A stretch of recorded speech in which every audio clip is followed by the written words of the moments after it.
Hi guys, welcome back to my channel, Try5 Guy. This week we're gonna finish off the rear stainless here. That's just sitting there like that. So we're gonna put that into position. We're gonna screw it all up, and then we're gonna install the driver flipper here. So where am I?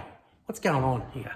There you go. We're gonna install this driver flipper. So please guys, like, subscribe, and don't forget, hit the notification bell.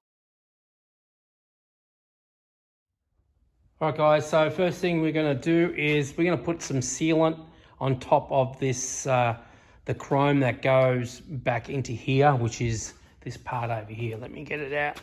So basically what I'm gonna do is I'm gonna put sealant around all these holes, like, I've got one hand here.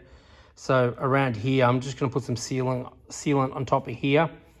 Some people use that butyl stuff as well. I'm just going to use sealant. We're going to use sealant on this one, so all the way down, and then we're going to install this back into place and then screw this back up, get the sideway adjustment all right like it was, and then we're going to start with the front flipper. The front flipper, there's actually a rubber, and I'll show you that. But let me get some silicone on that first. Yeah.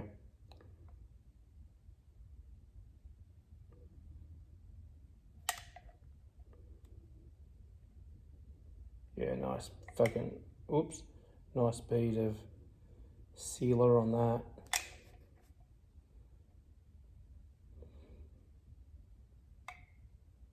Getting harder? Yep.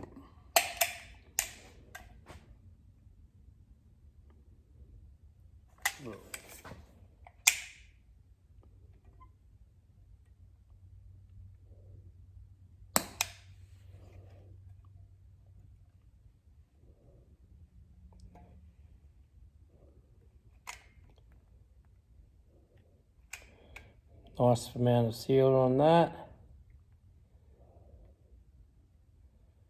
It's pretty good in this too. Well, one would think. Right. I've got the back. You feet in the front. Does it have to slide into that? Yeah, it slides in first. Oh, that's why you like it. Nice. Yeah, like that. And then when it gets closer, it gets. No, see, you already passed this point. Yeah, because silicone. Yeah. Okay, I don't know what we're gonna do here, but anyway. Right, guys, as you can see, we've got the rear on there now, and the silicone is in between that and the body. And as you screw that on there, it squishes all that together, and the silicone on the inside kind of like squirted out. But you know, there's a nice seal between the stainless and the sealing now. You can. What I did on the other side is I taped up both edges of that, and on the body I just put some masking tape, and I've got a very fine silicone tip, and I started on this end. I just went in the groove and just gave it a bit of a finger wipe, and looks good. You can't even tell I did that, but this side here is even better than the other side, so we'll probably do it still, make it, neaten it up, and you'll never notice it. Next thing we're going to do is we're going to put on Steve made up this spacer here, and it's basically like two number 8 washers. Yeah, thickness. It's about 70 thousandths. 70 thousandths, and it's going to sit in the middle. If you don't do that, what happens is you'll see that these flippers will flip up at this end, and you see at a lot of car shows that they pull in and the flipper's like half open. Why that happens is people tend to screw the flipper right up hard against the body, and it twists the actual flipper. So just bear in mind, you need, from the factory they did this, some spaces in between the roof and the flipper. The flipper's straight, right, and the roof's crowned. If you go try to screw that right up there, it's going to bend. But anyway, there's a rubber that goes on that to the body, and that's what we're going to do next. So bear with us, guys. We'll be back. So this is what the rubber looks like sitting on top of the flipper. It sits like that. One critical thing too is to have this little channel here sitting exactly where it needs to be, because that will interfere with the working of the flipper if you don't. Yeah, if it's too far back, right, Steve? Yeah. Yeah, so you'll see that when you put it together. You don't want that flipper getting caught up in this rubber and like binding, I guess. But Yeah, it needs to be like right like that. Right on Yeah, the just- with just- the flipper closed, just right like that. If you get it out here or too far back, it'll impede it working correctly. So be careful. impede Impede it. impeded. It will impede the function of your flipper. Oh, Flipping flipper won't flip. so you're saying it won't flip. All right. So now we're not gonna put any sealer on this, Steve. No. If it does, we'll take it off and do it again. But if it leaks, I'm saying. But I think we're pretty good. Plus, Steve's never gonna wash his car. Nope. Glass up, side glass up. That's it. As far as this, we've still got the stainless steel trim on all the inside. But next thing for this car is glass. Rear windows, front Rear- windshield and back glass. Yeah. So back glass, all the stainless that goes on it, it gets put on at the same time, the stainless. I can't remember what is on the stainless when we put on. I can't remember. The piece across the top. That stays on there, yeah. Yeah. So the piece of stainless that goes over the top goes on at the same time the window goes on, but everything else, all this stainless, goes in after. Basically to the corner. Yeah, exactly. So from here, so this one here's on. There's a corner piece here that's got a screw, and there's differences between a sedan and hardtop, so make sure you get the right one with these corners. And then there's some I don't know, retainers, I guess. Retainer clips. Yeah, for the stainless, there's like one here, and so forth and whatnot. They go on, and then the front glass goes on. The front glass, all the stainless is on. On the side, it comes down here. Yeah, it goes to the side here. It So goes down to like right here. the stainless goes all the way to the side, and then you've got to painfully and carefully slip this in sideways, and it's got these bigger corners for here. So that's next. Front and rear glass, which we should get done. And this car needs wiring. What else, Steve? And needs like $20,000 worth of interior. Yeah, still got it, but the fuel lines aren't done. All the brake lines aren't totally done. I got to put the brakes on it, but I got them. I just need to put them on it. Yeah, but basically, front brakes, you got like, what kind of brakes are they again, Steve? Wildwood. Wildwood brakes for the front of it, but they're pretty big, aren't they? 14 and 12s, or 14s and 13s. 14s and 12s. 14 on 14-inch rotors on the front. That's huge, isn't it? So that, and of course, but let's talk about the first thing. It's going to be front windshield, rear glass, and then he's going to do the wiring and so forth, put the CPU in and all that sort of stuff. But it looks like a complete, once the glass is in and this is just sitting here, it looks like a complete car. It really does once the glass is in. probably sometime in the next couple of weeks we'll put the front bumper and grill in. And Yeah, of course, it needs a front bumper, but yeah, so front grille, yeah, it'll look like within a month's time, this car will look like a complete car, minus the interior, which is all set for March, April. yeah, March, April. So yeah, it's getting there. All right, that's it for this one, guys. Please like, subscribe. Hope you. I mean, it wasn't a proper full-on how to install the flippers, but I mean, listen, it's just adjustment. They're harder. Yeah, I think the biggest important thing to understand about flippers is start with these two end screws. Put them in there, get the flipper adjusted where you want it, get it to where it closes. Everything's great. Then you're going to understand what your center gap is. And you hear washers, you hear shims. It's whatever your gap is what that needs to be. And make up whatever that takes. I just happened to go to Lowe's and get a piece of 1/2 inch wide by 1/16 thick aluminum and cut it, drill 2 holes in it to where it catches those center screws. Perfect. Then you're not fighting washers. And I can tell you right now, if you start trying, it's not easy to get washers up in there while you're doing that. So No, that's the best idea I've seen, Steve.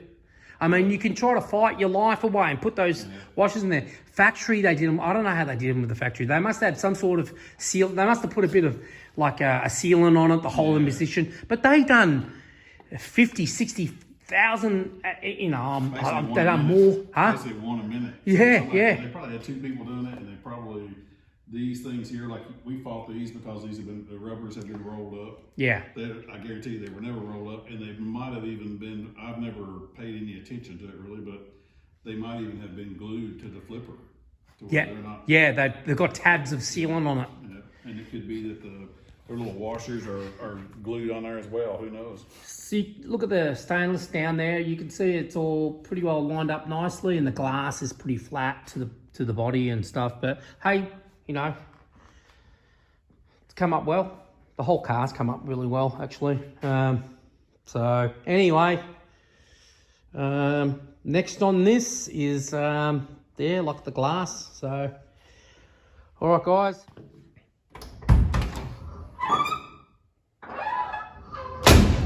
Yeah, boy. We're going to work back on this thing, this beautiful car here. That's next on the agenda. What have I done to this? Or what have we done to it? We've just about done all the wiring. That's what we've done. I've got this back window door closing. This mint. This was overlapping, this door, bad. But all the doors, as you know, all closed on. Everything closes nice. Steve got this in recently, the alternator wiring. That's all done, all plugged in. So that's in my last couple of videos, I was explaining this. So are we done in here, Steve? Yeah, pretty much. There's we got to run. The only thing I know we need to do, he's going to put a temperature switch on the fan. So we got to mount that. It senses radiator temperature, because this is a key thing for LS. So you got, in each head, you got a water temperature sensor hole. Well, this MSD control box uses one of those. So you got it over there. And then the gauge, of course, uses the one that's in the back of the head on the other side. One over so here. now, as far as having a place to get a temperature switch for a fan, you could either just have it on anytime the car is running, or they make a sensor that kind of has a probe that goes back into the radiator fin area and picks up the temperature and kicks it on and off. I've never used one of those before. This is the first time. So that just goes in the fins itself, right? It's not to be confused with the ones that, the old school ones that used to go in this hole here. No, it's not one of those. No. Yeah, I don't know. Like I say, I've never used one of those, so I don't really know that much about how well they work. But I mean, some vehicles from the factory had them, so yeah, should be all right. Video. All right, so they're park lights, huh? Hazard lights. Yep. Brake lights. Yep. Nice. Go to the front. Oh, have a look at the dash.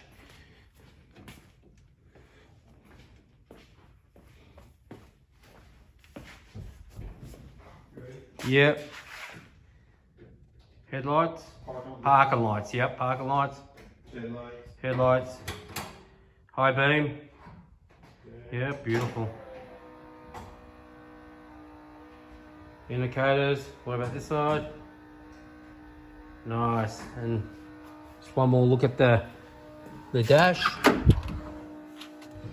Temperature's working good now, huh? Yeah. So here's your turn signals. Other turn signal. High beam. High beam's blue there. Yep. Nice. If you go, so it gets brighter with the lights off, like daytime at night, you know, so you turn your lights on, it dims down. 12.3 volts. We had it running earlier and it was showing 14 volts or so, so it's charging. The fuel gauge is a little bit of a mystery. It was empty when we started and it had 0.4, but 5 gallons in it and it's showing 16, but I don't know what.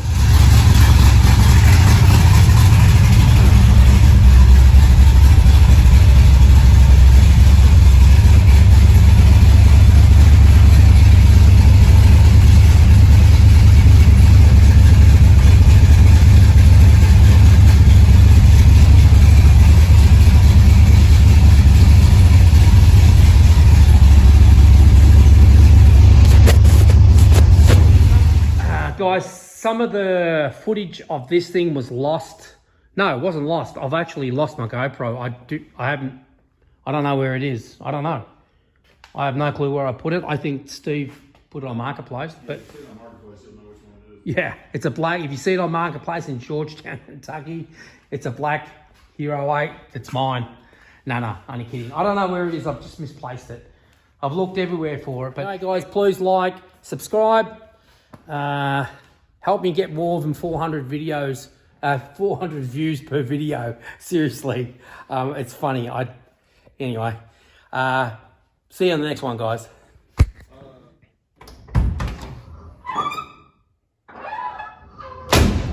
Yeah, boy.